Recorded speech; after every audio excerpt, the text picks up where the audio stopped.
안녕하십니까. 저는 안산에 새생명 태국인 교회를 섬기고 있는 홍광표 목사입니다. 저희 교회는 태국인 근로자들로 구성되어 있는 교회입니다. 그러다 보니까 마치 군인교회 같아요.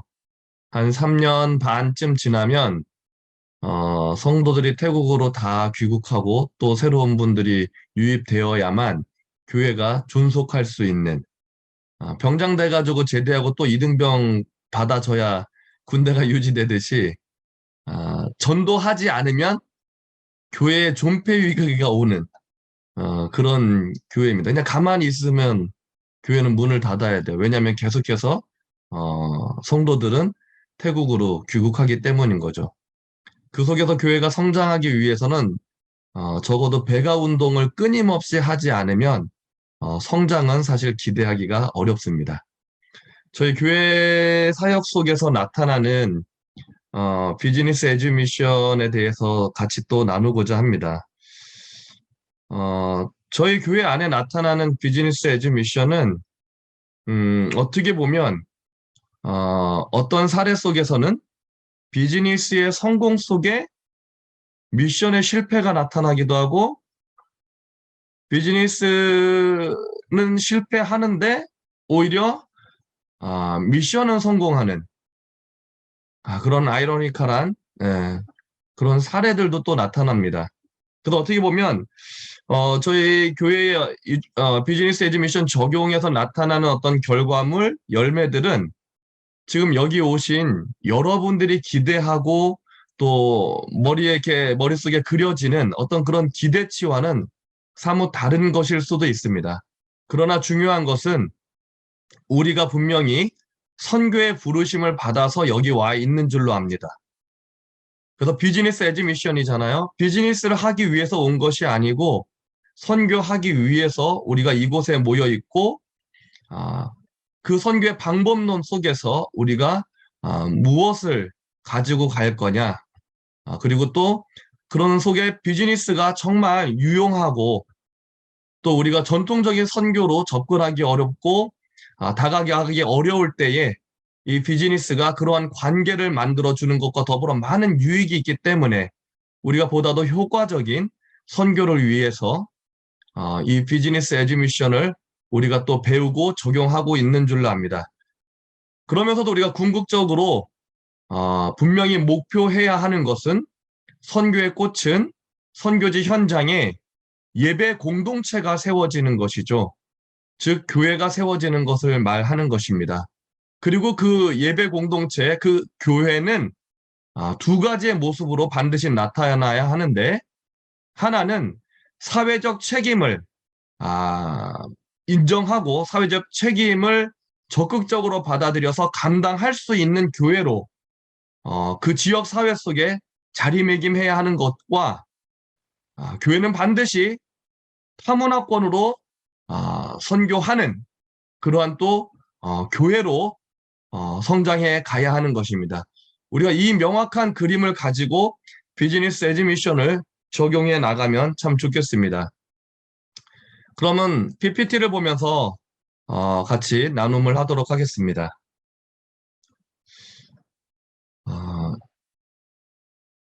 특별히 저희 이주민 사역 가운데에는 크게 네 가지 영역이 나눠지는데요.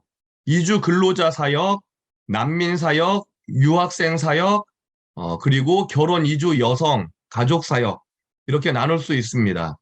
그런데 그 중에 유학생과 이주 근로자 사역은 역파송의 원리에 아주 중점을 두어야만 할 것입니다. 왜냐하면 그분들은 한국 사회에 정착해서 오래오래 살아가시는 분들이 아니라 일시적으로 이곳에서 근로를 하거나 아니면 유학을 와서 공부를 하다가 어느 때가 되면 그들의 나라로 돌아가셔야 할 분들이기 때문에 이곳은 마치 광야와 같이 하나님 앞에 깊이 다루어지고 순종을 배우고 하나님을 온전히 경외하는 삶을 도전하다가 이제 그들이 그들의 땅으로 들어가서 진짜 본 게임이죠. 가나안 정복 전쟁을 시작해야 하는 그러한 인생들인 것입니다. 그래서 저희는 이러한 분들을 바라볼 때에 어떠한 가난하고 불쌍한 나그네, 정말 가난하고 힘들어서 여기 한국까지 왔지라고 하는 그러한 긍휼 모드로 접근하는 것이 아니고, 하나님께서 여기 이사야서 66장 18절에서 21절 말씀과 같이 열방의 제사장과 열방의 레위인으로서 부름을 받은 아주 특별한 존재, 하나님의 세계 선교를 위해서 부름을 받은 아주 특별한 그러한 존재들로 우리가 바라보는 것입니다. 이러한 관점은 또 대단히 중요한데, 이러한 관점에서 우리의 선교 전략이 도출되기 때문입니다. 만약에 관점이 다르면 하나님의 선교와 다른 인간적 어떤 선교 전략들이 나올 수 있습니다. 그래서 우리가 이주민들을 바라볼 때, 또 여러분들이 섬기고자 하는 어떠한 영혼들을 바라볼 때에 성경 속에서, 하나님 말씀 속에서 하나님은 그들을 어떻게 바라보고 있는가, 그들을 향한 하나님의 관점을 말씀을 통해서 반드시 점검하고 그 관점으로 선교 전략을 펼치신다면 분명히 하나님의 선교가 이루어질 것입니다. 그리고 제가 이 사역을 하면서 가장 중요하게 여겼던 것은 물리적 시간과 물리적 장소를 확보하는 것입니다. 3년 반 정도의 시간을 한국에서 보내다가 각국으로 돌아가시는 그러한 분들이다 보니까 저에게 이 성도들과 함께 한국에서 보낼 수 있는 그 시간은 굉장히 제한적이었던 것이죠. 그러면 단 한 번도 하나님을 들어본 적도 없고 예수를 들어본 적도 없고 교회를 본 적도 없는 그러한 분들이 겨우 3년 반 머무는 동안에 얼마나 많은 말씀과 기도로 훈련되어져야 그들의 땅으로 돌아갔었을 때 반경 100km 이내에 교회가 단 하나도 없는 지역에서 믿음을 지켜낼 수 있을까? 이것을 고민해 보니 정말 물리적 시간과 장소를 확보해서 저들이 하나님의 말씀과 기도가 깊이 뿌리 내려서 저들의 세계관까지 변화가 일어나지 않고서는, 즉 스스로 예배자요 스스로 교회가 되어지지 않는 한 저들이 믿음을 지켜낼 수 없겠구나라는 생각이 들었습니다. 그리고 이것이 제가 한국 교회 안에서, 제도권 속 교회 안에서 태국인 예배 부서 사역을 하다가 개척을 하게 된 동기입니다. 한국 교회 안에서 제한적 시간과 제한적 장소를 사용해 가지고는 3년 반 동안 저들이 온전히 예수 그리스도의 제자로 세워져서 정말 반경 100km 이내 교회가 단 하나도 없는 그러한 지역에서, 정말 그 사막과 같은 그러한 지역에서 스스로 믿음을 지켜내기에는 너무 역부족이다. 그렇다면 이 3년 반을 함께 24시간 예수 그리스도가 그의 제자들과 사셨던 것 같이 함께 살면서 하나님의 말씀을 가르치고 하나님의 말씀 함께 나누며 실제 그리스도인으로서의 삶을 함께 살아가고 듣고 배우는 것을 넘어서서 보고 배우는 그러한 역사가 일어난다면 분명히 3년의 반이 30년과 같은 시간이 될 수 있겠다라는 마음에 개척을 해서 공동체 사역을 하게 된 것이죠. 그리고 그렇게 함께 살아가고 하나님의 말씀을 배우고 쉐어링하는 가운데에 명확한 비전의 선포는 대단히 중요합니다. 그리고 그 비전을 함께 공유해 나갈 때에 우리가 하나님의 선교 완성을 위하여 헌신하고 기도하고 또 그 삶을 드리는 주님의 제자들이 될 수 있는 것이죠. 그래서 우리가 핵심 가치와 사명 선언문을 나누면서 우리의 정체성을 매주 확인을 하는 것이죠. 그리고 그 구체화 작업은 먼저는 아직도 태국의 기독교가 1%도 되지 않습니다. 예수라고 하는 이름이 태국에 들어간 지는 캐톨릭으로부터 계산을 한다면 600년이 넘었어요. 그리고 개신교 교회 선교로도 200년이 넘었습니다. 그럼에도 불구하고 1%를 넘지 못하는 태국, 0.7%에 머물고 있는 그러한 태국, 그리고 그 태국 속에 우리 성도들이 온 태국의 동북부 지역은 가장 척박한 땅으로서 0.1%밖에 기독교율이 나오지 않는, 정말 눈을 씻고 찾아봐도 교회를 찾을 수 없는 그러한 곳에서 온 것입니다. 그러다 보니까 먼저는 그것에 몸된 교회가, 예배 공동체가 세워지는 일들이 선행되어졌을 때 비즈니스 에즈 미션도 보다도 효과적이고 또 좌로나 우로나 치우치지 않고 흔들리지 않고 믿음으로, 복음으로 돌파해 나아가는 그런 비즈니스 에즈 미션을 할 수 있을 것이라 생각이 되어서 먼저는 교회 풀타임 사역자들을 세우는 일들도 집중해 오기도 했었습니다. 그리고 리더십 양성은 이안과 현지와 저희가 지금 태국에 6개의 교회와 그리고 14개의 카페를 가지고 있습니다. 그리고 하나의 로스팅 공장이 있고 또 하나의 아울렛 매장이 있습니다. 그런데 그곳에 단 한 명도 한국인 스텝은 없습니다. 이미 모든 것이 이양되어져 있다라는 것이죠. 그리고 이 평신도 사역자를 양성할 때도 자립자치 자전을 도전하면서 비즈니스 에즈 미션이 강력하게 적용이 되고 왜 비즈니스 에즈 미션을 해야 하는지 그 이유에 대해서 명확하게 성도들과 쉐어링하여 나가는 것이죠. 그래서 목회자 양성을 하고 자신화카를 구축하면서 신학자를 배출하는 가운데에 이 성도 그룹이 비즈니스 에즈 미션을 통하여서 적극적으로 또 후원하는 선순환 구조를 만들어 가는 것입니다. 이러한 구도가 만들어지는 것은 대단히 중요하다고 봅니다. 그리고 이것들이 이제 확장되어서 태국 현지에 저희는 이제 교단이 설립되었습니다. 교단이 설립된 의미는 뭐냐면 태국이 교회의 어떤 미래를 바라봤었을 때 자신화카가 완성되지 않으면 태국 교회 미래는 없는 것이죠. 그러므로 자신화가 완성을 통하여서 자선교 신학화가 구축될 때 비로소 태국 교회는 미래를 갖게 되는데 이러한 일들은 교단 차원에서 접근해 나가야 합니다. 그리고 또 하나 열방의 제사장, 열방의 레위인, 즉 모든 민족과 모든 문화를 향한 타문화권 선교사를 파송하는 그 일에도 개교회적 어떤 파송이 아니라 교단 차원의 파송을 통해서 이 선교 사역을 감당해 나아갈 때 보다 더 체계적인 또 보다 더 조직적인 선교 완성을 이루어갈 수 있다고 볼 수 있는 것입니다. 그래서 먼저 저희에게 주신 하나님의 언약의 말씀을 소개해 드립니다. 여러분들은 보통 선교하면 마태복음 28장 19절에서 20절 말씀을 기억하게 될 것입니다. 너희는 가서. 그래서 우리는 보통 가서라고 하는 단어에 많이 집중하게 되죠. 그래서 선교사는 가는 거야.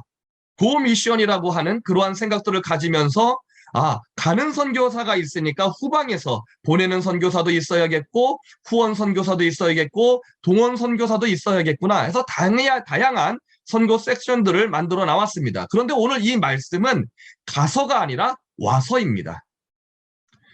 이 말씀을 보면 내가 그들의 행위와 사상을 아노라 때가 이르면 문 나라와 언어가 다른 민족들을 모으리니 그들이 와서 나의 영광을 볼 것이며 하나님의 영광은 하나님의 임재를 의미하죠. 하나님의 임재가 가장 정확하고 명확하게 나타나는 것은 바로 예수 그리스도. 성육신하신 예수를 통하여서 하나님의 임재가 완전하게 나타나는 것입니다. 그러므로 다시 말해 이 말씀은 그들이 와서 나의 영광 예수 그리스도 즉 복음을 보게 된다 하는 것이죠. 그러면 그들이 그 복음을 보고 어떤 일들이 일어납니까? 내가 그들 가운데 징조를 세워서 그들 가운데 도피한 자를 열어놔라. 곧 다시스와 뿔과 활을 당기는 룻과 및 두발과 야완과 또 나의 명성을 듣지도 못하고 나의 영광을 보지도 못한 먼 섬들로 보내리니 그들이 나의 영광을 뭇 나라에 전파하리라. 이 땅에 와서 하나님의 영광 예수 그리스도 그 복음을 처음 보게 된 자들이 여기에 기록되어 있는 여러 지중해와 유럽과 아프리카 연안들 즉 세계 모든 나라와 민족을 향하여 그들이 하나님의 영광 그 예수 그리스도 그 복음을 문 나라에 전파하게 된다라고 하나님 말씀하시는 것입니다. 여러분 여기 한국에 와 있는 분들은 단순히 가난해서 돈 벌러 온 존재들이 아닙니다. 그들은 바로 이 말씀의 근거에서 하나님이 계획하셨고 하나님의 때가 되니까 하나님이 불러 모으신 것입니다. 우리나라가 경제적으로 부유해진 이유는 바로 여기에 있는 것입니다. 마지막 때에 하나님이 하나님의 선교를 완성하기 위해서 한국을 아주 크게 쓰시기 위해서 경제적으로 부유하게 하셔서 많은 이들이 이곳에 생존을 위하여 오게 하셨고 그러나 그들이 오게 된 것은 단순히 육체적 생존뿐만 아니라 영적인 생존 바로 예수를 통하여 새 생명을 얻게 되는 것이며 또 그들이 모든 나라와 민족을 향하여 이 생명을 전하러 나가게 된다라고 하는 하나님의 위대한 선교를 위하여 부름을 받은 위대한 존재들이다. 그래서 그들을 하나님은 이렇게 말합니다. 맨 밑에 나는 그 가운데 택하여 제사장과 레위인을 삼으리라. 구약 성경에서 이만큼 파격적인 선교 메시지가 있는 곳은 단 한 군데도 없습니다. 우리가 알다시피 구약 안에서 이방인을 제사장을 세운다? 이건 말이 안 되는 거예요. 이스라엘 사회 안에서 이것은 용납될 수 있는 이야기가 아닙니다. 그러나 하나님은 이 말씀을 기록하여 두셨습니다. 그러므로 우리는 다시 한번 하나님의 선교는 모든 민족과 모든 문화를 통하여서 모든 민족과 모든 나라에 끼쳐지는 세계의 선교이다. 이 땅에 와 있는 이주민들은 이것을 위하여 부름받은 열방의 제사장과 열방의 레위인이다. 그러면 이들에게 필요한 건 뭘까요? 바로 하나님의 말씀과 기도로 무장되는 것이 가장 중요했던 것이죠. 성도들과 우리는 정체성을 계속해서 확인을 합니다. 우리는 하나님으로부터 이사야 66장 18절에서 21절 말씀을 언약의 말씀으로 받았고 이 말씀에 의지하여 먼저는 태국인들에게 복음을 전하고 예수 그리스도의 제자 삼고 아버지와 아들과 성령의 이름으로 세례를 주고 전 세계로 파송하여 주께서 분부한 모든 것을 가르쳐 지키게 하고 모든 민족과 열방의 복음을 전해가는 하나님의 선교 완성을 이루어가는 선교 공동체, 이것이 여기 와서 하나님을 처음 만난 태국인 근로자들이 새롭게 갖게 되는 자기정체성이라고 하는 것입니다. 그리고 이 성도들이 한국에서 태국 현지 신학교들과 연계해서 태국 신학교를 태국어 교재를 통해서 공부할 수 있는 길이 열렸고 주경 야독하듯이 낮에는 일을 하고 밤에는 공부하고 또는 낮에는 공부하고 밤에는 일을 하는 그러한 삶 속에서 하나님의 말씀을 신학을 공부하여서 2006년에 저희 교회가 개척돼가지고 올해 2022년 16년 동안 70여 명의 신학생들이 배출된 것입니다. 여기 계신 여러분들 교회에 신학생들이 16년 동안 얼마나 많이 배출되고 있습니까? 우리나라 교회를 놓고 보더라도 또 태국 현지 교회를 말할 것도 없겠죠. 16년 동안 70여 명의 신학생이 배출된다는 것은 참으로 놀라운 일입니다. 그리고 이들이 이제 태국에 들어가서 여기 지도에 보여지는 바와 같이 교회들을 개척을 하고 센터를 개척하고 그리고 그들이 연합하여서 태국 현지 복음주의 연맹 산하에 교단을 설립하여서 이제는 보다 더 선교 전략을 체계화하고 조직적으로 수행하기 위한 준비를 하고 있다는 사실입니다. 그런데 이 일들 속에서 비즈니스 에즈 미션은 굉장히 중요하게 적용이 됩니다. 한국에 와 있는 많은 태국인 근로자들이요. 한국에서 그렇게 3, 4년 때로는 비자 없는 분들은 잡혀서 추방될 때까지 10년도 한국에 체류하면서 기꺼이 일을 합니다. 그런데 그렇게 일을 하던 그분들이 과연 평생 먹고 살 수 있을 만큼 자립할 수 있을 만큼 준비가 되어서 태국으로 돌아가게 될까요? 그렇지가 않다는 것입니다. 오늘 여기 비즈니스 에듀 미션을 공부하고 있고 또 훈련하고 있고 도전하고 있는 여러분들, 재정사역의 원칙은 대단히 중요합니다. 우리 근로자 성도들이 이 재정사역의 원칙이 온전히 세워지지 않다 보니까 어떤 일들이 벌어지냐면 한국에서 열심히 일을 했습니다. 태국에서 일할 때보다 무려 6배, 7배, 8배 많은 급여가 매월 생겼습니다. 그리고 그것을 태국에 보냈어요. 그랬더니 농경사회에 있는 그들의 부모님들이 무엇을 하냐면 트랙터를 새 걸로 바꾸고 경운기를 새로 삽니다. 일제 좋은 브랜드를 비싼 돈을 주고 삽니다. 그런데 이게 다 할부입니다. 5년 할부, 6년 할부.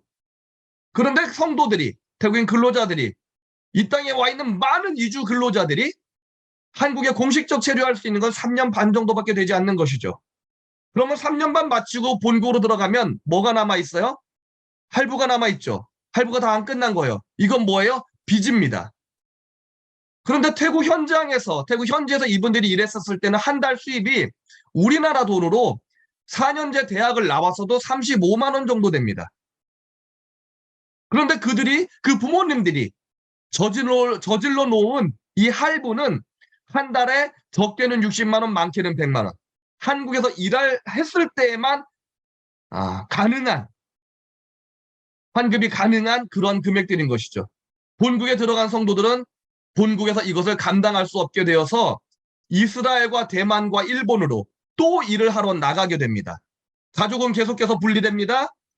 지금 태국은 대마초와 마리화나가 자유롭게 풀렸습니다. 세븐일레븐에서도 대마초나 마리화나가 담겨있는 그런 음료수들을 팝니다. 마치 바카스 마시듯 마시고 있습니다. 그러다 보니까 10대 초중반인 아이들이 야바라고 하는 태국에서 가장 많이 사용되어지는 마약 같은 경우는 오바트밖에 하지 않습니다. 아이들도 얼마든지 살 수 있는 금액들인 것이죠. 부모가 계속해서 나가 있는 동안 아이들이 여러 많은 유혹 가운데 빠져가지고 10대 초중반의 마약에 빠져드는 그러한 사태들이 벌어지고, 때로는 아내가 도망가고 남편이 도망가고 가정이 박살이 나는 것입니다. 그리고 그들이 태국을 떠나서 이스라엘과 대만과 일본에 가서 일을 한다고 생각해 보십시오. 그 땅에선 누가 그들을 영적으로 케어해 주겠습니까? 결국 믿음을 다 실족해 버리는 것입니다. 그때 무릎 꿇고 기도하기 시작했습니다. 하나님, 여기 한국 땅에 태국인 교회를 세우시고 저들을 섬기게 하신 이유가 뭡니까? 이 꼴을 보게 하시려고 하나님 우리로 하여금 이 일들을 시작하게 하셨습니까? 하나님의 말씀은 분명히 열방의 제사장과 열방의 레위인 되어서 세계 열방으로 모든 민족과 나라를 품고 섬기는 아버지 하나님, 타문화권 선교사가 될 것이라고 주님 말씀하셨는데 지금 당장 무너지는 이 영혼들 어찌합니까? 그때 하나님께서 마음 주시기를 저들이 저렇게 무너지는 원인을 네가 아느냐 하는 거예요. 그때 저는 막 회개하기 시작을 했습니다. 강단 위에서 우리 성도들 앞에서 늘 고백하는 이야기. 우리는 하나님 아버지를 한 아버지, 동일한 아버지로 모시고 있는 가족입니다. 형제요 자매입니다. 예수 그리스도의 십자가 보혈로 말미암아 우리가 이렇게 가족이 되었습니다. 그런데요, 제가 이렇게 강단에서 매주 외쳤던 것이 얼마나 부끄러웠는지 모릅니다. 왜냐하면 우리 성도들 태국으로 귀국하는 족족 연락이 다 끊겨버리고 살았는지 죽었는지조차도 알 수 없는 그러한 상황이 됐었을 때 내가 진짜 가족이라면 그 땅을 쫓아가서 마치 실종된 가족을 찾는 마음으로 찾아가야 옳은 것이 아니겠습니까? 그러나 여기에서 안락하게 안일하게 너무나 두 발 쭉 뻗고 잠들어 있는 저의 모습을 보면서 이것이 진정 가족이겠는가? 강단에서 가족이라고 설교하는 나를 우리 성도들은 얼마나 가증스럽게 쳐다볼까? 얼마나 가식적인 설교가 아니었던가? 그런 마음이 드는 거예요. 그래서 하나님 앞에 회개하고 하나님, 그럼 우리가 찾아가겠습니다. 방콕으로 들어가겠습니다. 그리고 잃어버린 성도들 찾아보며 그들이 왜 하나님을 잃어버리고 신앙을 잃어버리고 멀리 떠나가고 연락이 끊기는지 그 이유를 우리가 알아보겠습니다. 하고 방콕으로 가서 여기저기 수소문 해가지고 성도를 찾아가 보니 어떤 성도들은 머리 밀고 승려가 되어 있고 어떤 성도들은 아까 말씀드린 대로 이스라엘로, 대만으로, 일본으로, 이러한 분들이 초신자들이었던 분들이 아니라 교회 리더십들이 그러한 모습들로 되어 있다라고 하는 것이죠. 그러면서 깊이 이것들을 연구하고 조사해 보니까 경제적 자립 문제가 해결이 안 되면 이분들이 그 땅에 정착할 수 없다. 아까 말씀드렸던 그러한 이유입니다. 재정 사용의 원칙이 제대로 세워져 있지 않으니까 그 부모들이 이것을 규모 있게 계획적으로 사용하지 않고 가족들이 지금 한국에서 일하는 이 가장의 역할을 하는 자녀가 태국으로 돌아와서 뭔가 지속적인 어떤 창의적인 수익이 발생하는 일들을 할 수 있게 준비하는 것이 아니라 당장 있으니 써버리는 그러한 재정 사용의 실패가 결국 온 가족이 흩어질 수밖에 없고 믿음조차도 지킬 수 없는 상황으로 가게 한다는 것이었죠. 하나님, 그렇다면 우리 성도들이 경제적으로 자립하기 위해서 무엇을 해야 합니까? 어떻게 해야 합니까? 지혜를 주십시오. 기도하는데요. 저는 91년도부터 커피를 했습니다. 신학을 늦게 했어요. 그런데 제가 커피 하다가 불이 나가지고 완전히 쫄딱 망했어요. 완벽하신 하나님이 완벽하게 태우셔가지고요. 천장까지 다 내려앉는 정말 잿더미로 만들어 놓으신 거죠. 그게 97년 11월 말입니다. 그리고 2주 만에 전세로 얻어놓은 빌라가 경매 넘어가 버렸어요. 집주인이 대출을 갚지 않아가지고 경매 넘어가 버린 거예요. 요배 마음을 합니다. 그러고 나서 바로 우리나라는 IMF가 터졌습니다. 죽을 지경이었죠. 회복할 기회가 없습니다. 사회적으로 너무 어려웠습니다. 그 누구한테도 손을 벌릴 수가 없었습니다. 하나님 앞에 처절하게 매달리는 동안 하나님이 다시 기회를 주셔서 서울로 다시 올라와서 건대 지역에서 다시 4년 카페를 하다가 결국 신학을 하게 된 것이었죠. 그리고 신학을 할 때는 학자금 대출을 받아서 학교를 다녔습니다. 왜냐하면 분란 이후로 너무 빚이 많아져가지고 감당이 안 됐기 때문에. 그래서 신학 공부를 하면서 너무 힘들어가지고 얼마나 많이 울었는지 몰라요. 그러면서 제가 커피를 했던 그 시간들이 얼마나 저주스러웠는지 모릅니다. 그런데 하나님께서 이렇게 말씀하시는 거예요. 내가 너의 지난날의 모든 지식과 경험을 단 하나도 땅에 떨어뜨리지 않을 거야. 네가 지금 이 순간 나의 얼굴을 구한다면. 그때는 되게 많이 위로가 됐는데요. 위로가 되면서도 내가 이 저주스러운 시간에 일했던 이 커피, 이걸 어디다 쓰시려고, 하나님 안 쓰셔도 괜찮아요. 그저 신학 공부나 잘해가지고 사역할 수 있게 도와주세요. 그런 마음이었습니다. 그런데 교회를 개척하고 나서 우리 성도들 그게 무너져 내리는 것을 볼 때 하나님께서 너의 지식과 경험을 나누라 하는데 그때 정신이 번쩍 드는 것입니다. 이날을 위함이었구나. 저희 성도들의 커피를 가르쳐 드리기 시작했습니다. 그리고 성도들이 꿈을 꾸기 시작을 했습니다. 하나님께서는 우리의 영적인 영역뿐만 아니라 우리 인생의 모든 육체적인 영역까지도 다 간섭하여 주시고 관심을 가져주시고 터치하여 주시고 기회를 주시더라. 내가 이제 이 하나님과 태국에 돌아가면 무엇이든 할 수 있겠습니다라고 고백하는 것을 보았습니다. 할렐루야. 여러분, 그래서 우리가 태국에 커피를 시작을 하는데요. 먼저는 우리가 이게 개개인의 어떤 부귀 영화를 위해서가 아니라 교회 공동체 비즈니스로 만들어보자. 정말 선교하는 비즈니스를 만들어가자. 그래서 성경적 경영 원리를 적용하고 사회 변혁을 꿈을 꿔보자 하면서 카페 비누벨, 불어로 비누벨이 뉴라이프입니다. 저희 교회 이름을 딴 것이죠.